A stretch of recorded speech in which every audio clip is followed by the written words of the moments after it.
ಕಾರ್ಯಕ್ರಮಗಳಿಗೆ ಸುಮಾರು 250 ಕೋಟಿ ಖರ್ಚಾಗ್ತದೆ. ಈಗ 3 ವರ್ಷ ಆಗ್ತಾ ಬಂತು. 3 ವರ್ಷದಲ್ಲಿ ಸುಮಾರು 750 ಕೋಟಿ ಗ್ಯಾರಂಟಿ ಕಾರ್ಯಕ್ರಮಗಳಿಗೆ ಹೋಗುತ್ತೆ.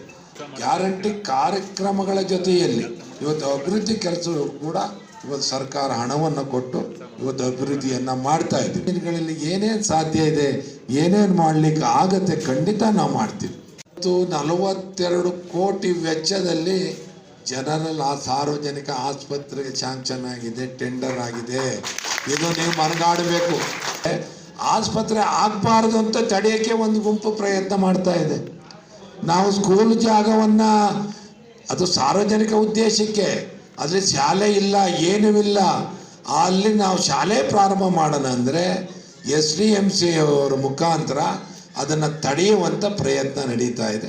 ಮಾಡಲಿ, ಸಂತೋಷ. ಅದಿಲ್ಲ ಅಂದರೆ ಇನ್ನೊಂದು ಜಾಗ ಹುಡುಕ್ತೀವಿ, ಮಾಡ್ತೀವಿ. 42 ಕೋಟಿನ ಇವತ್ತು ಜನರಲ್ ಆಸ್ಪತ್ರೆ ಕಟ್ಟಲಿಕ್ಕೆ ಶಾಂಕ್ಷನ್ ಆಗಿ ಟೆಂಡರ್ ಕೂಡ ಆಗಿದೆ. ಆಫೀಸ್ಗೆ ಜಾಗವನ್ನು ಗುರುಸು ಮಾಡಿದ್ದೀವಿ, ಅದು ಕೂಡ ಸರ್ಕಾರದಿಂದ ಮಾಡ್ತೀವಿ. ಅದಕ್ಕೆ ಸುಮಾರು 8 ಕೋಟಿ ಹಣವನ್ನು ಅದಕ್ಕೆ ಆಧರಿಸಿದ್ದೀವಿ. ಅದು ಕೂಡ ಕೆಲಸ ಆಗುತ್ತೆ. ಸಾಲಿಗ್ರಾಮ ತಾಲೂಕು ಕೇಂದ್ರ ಆದರೂ ಕೂಡ ಇದು ಬರೀ ಪಂಚಾಯಿತಿಯಾಗಿತ್ತು. ನಾವು ಪಟ್ಟಣ ಪಂಚಾಯಿತಿಯಾಗಿ ಮೇಲ್ದರ್ಜೆಗೇರಿಸಿದ್ದೀವಿ. ನಿಮ್ಮ ಪಟ್ಟಣವನ್ನು ಅಭಿವೃದ್ಧಿ ಮಾಡುವಂಥ ಕೆಲಸವನ್ನು ಕೈಗೊಂಡಿದ್ದೀವಿ. ಇದು ತಾವು ಮನಗಾಣಬೇಕು. ಯಾರು ಏನು ಸಾಲಿಗ್ರಾಮಕ್ಕೆ ಅಭಿವೃದ್ಧಿ ಮಾಡಿದ್ದೀರಿ ಅಂದರೆ ನೀವು ಇದನ್ನು ಹೇಳಬೇಕಾಗ್ತದೆ. ಹೇಳ್ತಾ ಇದ್ದೀವಿ. ನಾವು ಕೋರ್ಟ್ ಕಟ್ಟಲಿಕ್ಕೂ ಜಾಗ ಕೇಳಿದ್ದಾರೆ, ಜಾಗ ಕೊಡ್ಲಿಕ್ಕೆ ಜಾಗ ಇಲ್ಲ ಪರಿಸ್ಥಿತಿಯಲ್ಲಿ ಇವತ್ತು ನಾವು ಇದೀವಿ. ಒಂದು ಲೆಟರ್ ತೊಗೊಂಡೋಗಿ ತೋರಿಸಿ ಸರ್ಕಾರದಿಂದ ಆಗಿರುವಂಥದ್ದು. ನಾವು ಯಾವುದು ಸುಳ್ಳು ಹೇಳಿ ಜನಗಳಿಗೆ ನಮಗೆ ಇದನ್ನು ನಂಬಿಸ್ಬೇಕು ಅನ್ನೋ ಪ್ರಯತ್ನ ನಮ್ಮದಲ್ಲ. ನಮ್ಗೆ ಅದರ ಅವಶ್ಯಕತೆಯೂ ಇಲ್ಲ. ನಾವು ಏನು ಪ್ರಾಮಾಣಿಕವಾಗಿ ಕೆಲಸ ಮಾಡ್ತೀವಿ ಅದನ್ನು ನಾವು ಹೇಳ್ತೀವಿ ಅಷ್ಟೇ. ಅದನ್ನು ನಾವು ಯಾರ ಅವ್ರು ರಾಜಕೀಯ ಪದಾರ್ಪಣೆ ಮಾಡಿದ್ದೇ ಸಾಲಿಗ್ರಾಮದಿಂದ. 2005ರಲ್ಲಿ ನಾನು ಯಾವತ್ತೂ ಕೂಗಿರೋವರೆಗೂ ನನಗೆ ಸಾಲಿಗ್ರಾಮನೇ ಕರ್ಮಭೂಮಿ. ನನಗೆ ಆ ರಾಜಕೀಯವಾಗಿ ಜನ್ಮ ಕೊಟ್ಟಿದ್ದು ರವಿಶಂಕರ್ಗೆ ಸಾಲಿಗ್ರಾಮ ಕ್ಷೇತ್ರನೇ. ಅಲ್ಲಿಂದ ಪ್ರಾರಂಭ ಆಯ್ತು. 2005, 2015, 2000 ಕೂಡ ಜಿಲ್ಲಾ ಪಂಚಾಯತ್ ಸದಸ್ಯರನ್ನಾಗಿ ಮಾಡ್ತು. ತದನಂತರ ಇವತ್ತು ಎಲ್ಲ ನೀವು ಆಶೀರ್ವಾದದಿಂದ ಶಾಸಕರಾಗಿ ಕೆಲಸ ಮಾಡುವಂಥ ಅವಕಾಶ ನಾನು ಕಂಠಕೋಶವಾಗಿ ನಾನು ಹೇಳ್ತೀನಿ. ಇದು ನಮಗೆ ಎಲ್ಲ ಜಾತಿ, ಭಾಷೆ, ಧರ್ಮ ಯಾವುದೂ ಇಲ್ಲ. ನಮಗೆಲ್ಲರೂ ಒಂದೇ. ನಮ್ಮ ಮನುಷ್ಯ ಜಾತಿ. ರಾಜಕಾರಣ ಮಾಡಲ್ಲ.